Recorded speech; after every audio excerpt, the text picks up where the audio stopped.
Spearhead!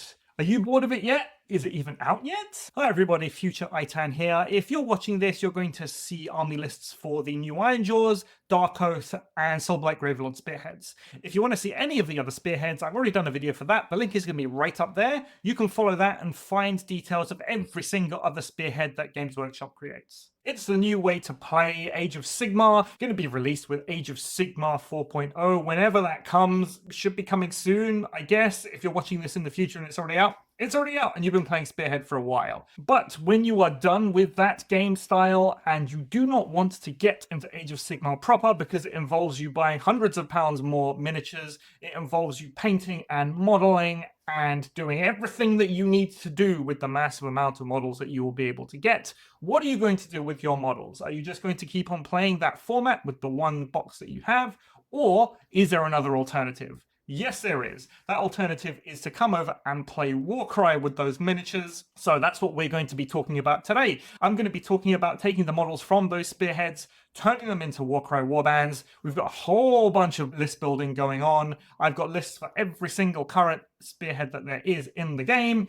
And yeah, we're going to have a good time about it. Before we begin, rules. A great many of you will be watching this video who will already be playing Warcry and who will know all about list building and that kind of thing. But for any of you that's new here specifically, this is what I'm going to follow. Okay, so we're only going to use what's in the box. The idea is you've been playing Spearhead already. You only have what's in the box and we're going to be list building from that stuff. There's also going to be no counts as models. We're just going to be taking the models as they come. Alternative builds are allowed. Depending on the Spearhead rules themselves, you may be able to build, for example, the Seraphon Lord on Carnosaur, or you might be able to build it as the Skink Priest on Troglodyte. So if you don't have those models, if you built it one way, I'm going to be offering you lists for the other way you can build it, or if you have any parts left over, you'll be able to build those other models. Those models are going to be allowed in this. We are going to be as close to 1,000 points as possible. Sometimes the points just don't add up when we're doing things. We might end up at 920 points, we might end up at 950 points, but these will be lists that I would be looking to bring if I just had those models available to me. On top of that, we're going to be taking base Warcry rules, so we're not going to be looking at allies unless there are stuff in the box that allows you to take those allies. We're not going to be looking at thralls for the same reason, and we are not going to be looking at divine blessings.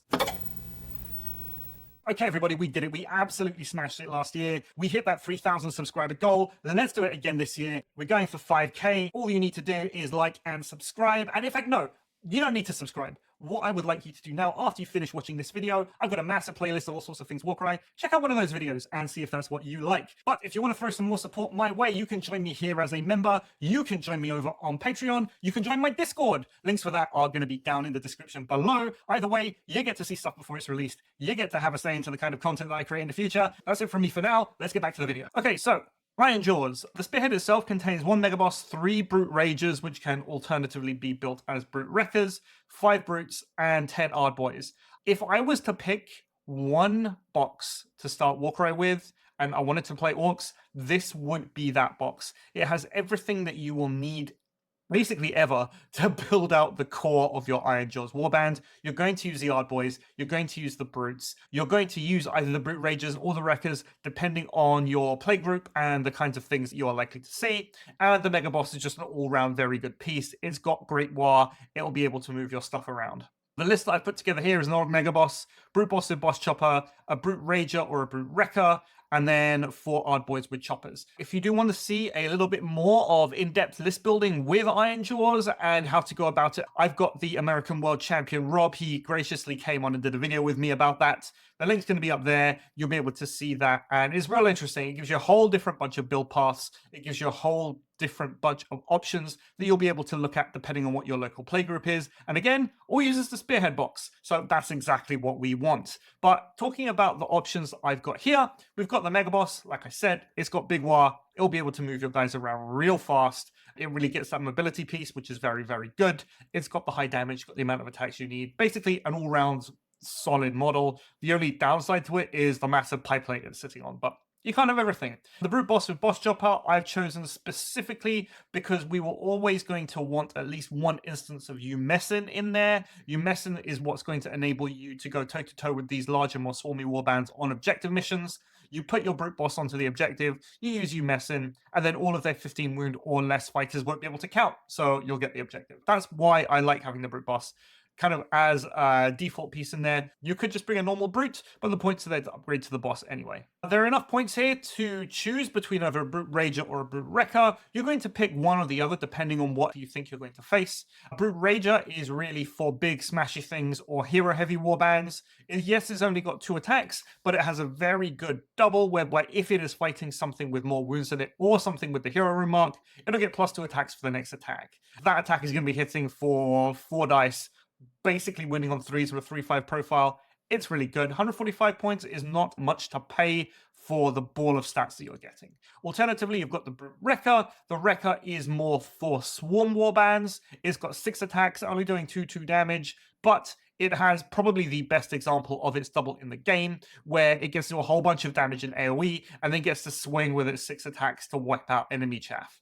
So, depending on what you're facing against, you take one or the other. In all situations, we are going to top that off with a whole bunch of Ardboys. Ardboys got their update in the big September FAQ and errata. I'm going to put a link up to them so you can check out what exactly happened to them. Now they're 100 points, but they're this all-round 15 wound, toughness 5, a bunch of decent stats, a really good shield bash ability that allows you to push enemy pieces about the place. So all around, I think Ironjawz are definitely one of the contenders for the best warband in the game at the moment. And this box, like I've said, is everything that you will need in order to start them. Going on to Darkoath, this box contains 1 War Queen, 5 Fell Riders, 10 Darkoath Savages, and then 10 Darkoath Marauders. The Darkoath Savages that I'm referring to is the Darkoath Savages box set, the old Warcry warband that is a warband in itself. So we're going to be looking at 2 lists for this. The first one is just pure Darkoath. I've chosen to ally in the Slaughterborn from the Darkoath Savages with Great Axe into this warband. It gives a little bit of extra punch. The Slaughterborn is just, it's got all-round good stats and is very, very killy. So that's something that we like to see. We've got the War Queen. I've chosen a pair of Fell Riders for some kind of faster disruption pieces to go into your opponent's shooty fighters and tie them up.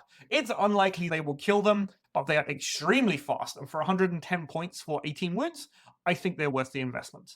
And then what we're going to do is we're going to top that off with a whole bunch of Marauders. This is going to be one of those bigger warbands. The reason why we want to bring all of these Marauders is that the War Queen has a very good triple that will give all Marauders in range a bonus move action. So you have your 10 fighters. Most of them will be getting bonus moves. You've got some very fast disruption pieces in your Fell Riders. And then on top of that, you've got the Slaughterborn with Great Axe to do additional damage over your War Queen. This next one, we're going to be focusing on the Darkoath Savages section of the box. Just as a reminder, the Darkoath Savager box contains 1 Slaughterborn, a Godspeaker, a Wrath Touch, 2 Proven with either Great Spear or Great Axe, and the second one with either a Great Blade or a Great Flail, and then Glory Seekers with a whole bunch of different weapon options. I like this warband. I think it's pretty neat. Because you do get the Darkoath War Queen in this box, you're able to take it not just as the Darkoath War Queen, but also as the Slaves to Darkness War Queen. There's a few advantages for this. One is that the Darkoath War Queen only really has internal Darkoath synergy, but the Slaves to Darkness War Queen has a very good AoE +1 attack ability that kind of stacks on top of your Proven with Great Axes, on top of your Slaughterborn, on top of your Fell Riders if it's in range. And I think that's something that is very valuable for this warband. I've tried to stuff as much high damage in there as possible. We do have that Slaughterborn, wounding most things on 3s with 3-5 profile. Very, very good. We've seen it already with the Ironjawz, how good that profile can be. The War Queen itself does get to benefit from its own ability, so will get that extra attack. And then you've got your Proven with Great Axes. Only 3 attacks this time, but still a strength 5, so still winning most things on 3s, especially in a Spearhead-only format. Again, doing 3-5 damage. You could do things like use the War Queen near your Proven, boost them to 4 attacks each. They're doing a whole bunch of damage. The Slaughterborn is going to be doing a whole bunch of damage with the extra attacks. There are layers upon layers of massive damage in this warband, which is something I really like. It's fairly straightforward. It's something you just play and you run into a thing and you knock it over. You're not super tanky, but then again, if you're doing so much damage, the idea is that it's supposed to be a deterrent for your opponent running into you. If they do not manage to get you in 1 hit, you swinging back twice is going to be enough to at least severely dent most models. I've also decided to add here a Fell Rider champion. This one's going to be Fell Rider champion with axe. You could put the javelin in there, it's only 5 points more, but the axe itself is just a whole bunch of wounds. It's got 20 wounds, add movement 10, run into enemy key pieces, tie them up for at least a turn. It's got that really big cavalry base. You'll be able to do things. If you had to go in against weaker fighters, maybe things that aren't so good in combat but with decent shooting attacks, it's still got 5 attacks. It's only 1-3 damage, but some of them will stick, and it's got enough wounds to be able to weather that counter. And if your opponent is countering you, then they're not using their ability to disengage and shoot or do other things. Right, next up we have the Soulblight Gravelords Spearhead. This box is going to contain 20 of the new Death Rattle skeletons. These guys are retooled from the old ones. They kind of look exactly the same, but hopefully they're a little bit easier to be able to put together. It'll contain 5 of the new Barrow Knights, 10 of the new Barrow Guard, and a White King. They did say from the release video of this Spearhead, the Death Rattle Tomb Host, that it is not going to be a replacement for the original Soulblight Gravelord Spearhead. This is going to be sold alongside it, and then on top of that, both the Barrow Knights and the Barrow Guard are going to be replacement models for your Black Knights and your Grave Guard, respectively. I think next to the Ironjawz Spearhead, the new Soulblight Gravelord Spearhead is going to be possibly one of the better, if not the best, Spearhead for you to buy if you want to get into Warcry. There is more than enough fighters here for actually 2 players to split between them. All they will need is an extra hero, but you can kind of fudge that a little bit by taking the hero from the Barrow Wights, using it as a White King on Skeletal Steed, for example. 2 players can split all of those skeletons in half, each take 10 skeletons. They can each take 5 Grave Guard. They can each take a pair of Black Knights, and then one person, like I said, can take the White King, the other person can take the hero, and suddenly you've got 2 Soulblight Gravelord warbands for the price of 1. Taking that in mind, I've gone for your classic skeleton swarmy super horde. Basically, I've got the White King because the White King is an excellent all-round leader. It's got decent toughness, decent amount of wounds, it's not too expensive, and its attacks really aren't all that bad. Then we're running 2 Black Knights. Double Black Knight has seen a lot of play recently if we are looking on the competitive side of things. Sure, they may not be the most punchy of fighters, they've only got strength 3, but they do have that range of 2, they have that movement 8, which is very good, they've got toughness 4, and they most importantly have 20 wounds. This combined with the very low price at 125 points means that they become your premier, like, go to a place, tie up enemy fighters, make sure that they are not taking part in the battle, and really making a mess for your opponents. We've seen this a lot with the kind of lists that I've tried to create.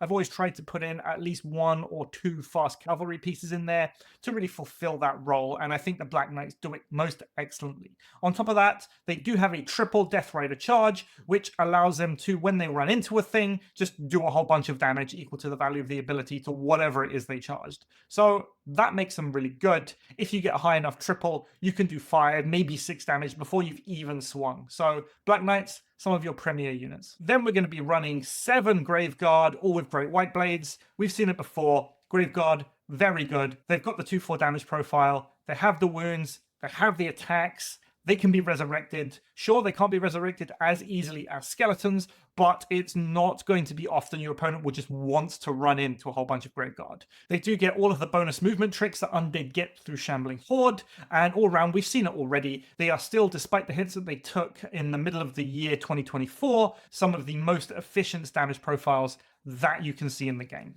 Finally, I put a couple of skeletons in there. These guys are really to round out the numbers. Yeah, I had a few extra points, so I dropped one of the Grave Guard, put some skeletons. We are running a very large 12-man list already. If you wanted to push this to 15, you could very easily drop 2 of the Grave Guard, bring 4 more skeletons, and then suddenly you're at the maximum limit that Warcry allows. Personally, I think that how we have it at the moment is kind of ample enough. There's enough damage in there, there's enough numbers, and you again have that resurrectability off of your White King that still makes the list very powerful. Talking about the White King very quickly, I've already said it's got its triple summon undead minions to bring things back to life. It also has a very interesting double beheading strike. You'll see it's already got crit 5, which is very, very good, but it can use that double to add half the value of the ability to the fighter's critical hits, which suddenly, if it's going from 2-5, yes, sure, it's got 4 attacks, but on average, over the course of 2 attack actions, one of those is going to crit, and you could be critting for up to 8 damage on top of the normal hit damage that the White King does.